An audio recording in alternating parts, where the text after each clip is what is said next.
movie's awesome! But there are a few things wrong with it. Peter Parker takes pictures for a newspaper, works as a pizza boy, and is a student at a university. Oh yeah, and he's a superhero too. He's getting paid less for his newspaper job. He gets fired from his pizza job for bringing in a pizza too late. And he's failing in his class. And if those weren't bad enough, he has to face another villain. His best friend Harry takes Peter to a guy named Otto Octavius, who wants to be in control of robotic arms to control some unstable energy. But this is the usual superhero movie, so things have to go wrong. Like the unstable energy goes really unstable, and Octavius is injured. Oh, and his wife dies, but really, who cares? Spider-Man comes in and saves Harry, who still hates him for killing his father, and shuts off the energy. But then at the hospital, Octavius kills a bunch of nurses by using his robotic arms, which he can no longer control. And he can communicate with the arms. Okay. Machines don't communicate with people, not like that! And plus, he still wants to complete the experiment using the energy ball. So what does he do to get through this? Rob a bank by using his newly acquired robotic arms. I'm sorry, but you do realize you have robotic arms, right? Robotic arms! And you're going to rob a bank! For an experiment! With arms like that, couldn't you just kill the people who funded his experiments in the first place? Like, think about it! With arms like that used as weapons, you don't need money to fund your experiments. Just threaten or kill the people who experimented with you in the first place!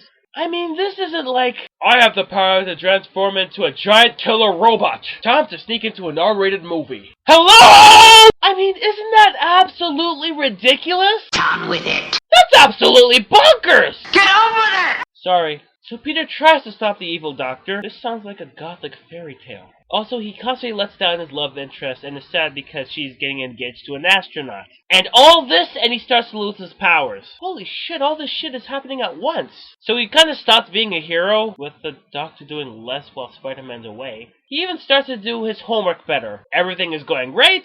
But Dr. Octopus goes to Harry and he's like, I want something from you, something that almost made my experiment work the first time. Alright, but I need you to get Spider-Man. Okay, but I haven't seen him in days. Threaten Peter, he always gets pictures of him. Yeah, some fucking friend you are. Then Mary Jane comes along to Peter and she's like, do you love me? I don't. Well then kiss me. Alright. But when he's about to, he gets his superpowers back. Just when Doc Ock comes along and steals Mary Jane away. Doc Ock threatens Peter and says he wants Spider-Man. Then he saves a whole bunch of people on a train before it hits the end of the rails, since Doc Ock screwed it up. So Spidey does the impossible by stopping the train and passing out, with Otto taking him to Harry's house. Time to find out who you really are.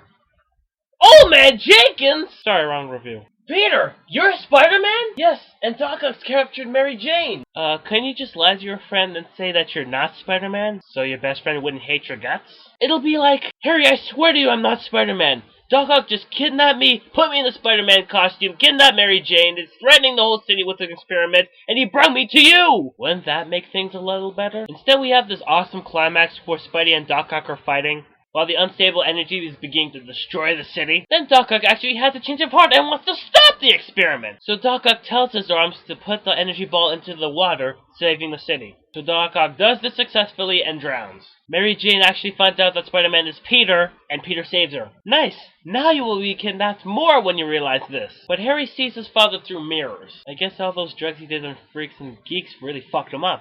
And through a secret room he finds out that his father was the Green Goblin. Couldn't be much of a surprise considering in the last movie, the body of his father was in the costume of the Green Goblin! How does he not know that? That's like finding out that your best friend worships Satan! And he dresses up in black with red flames, listens to Ozzy Osbourne, carries out satanic rituals every night. No, not going there.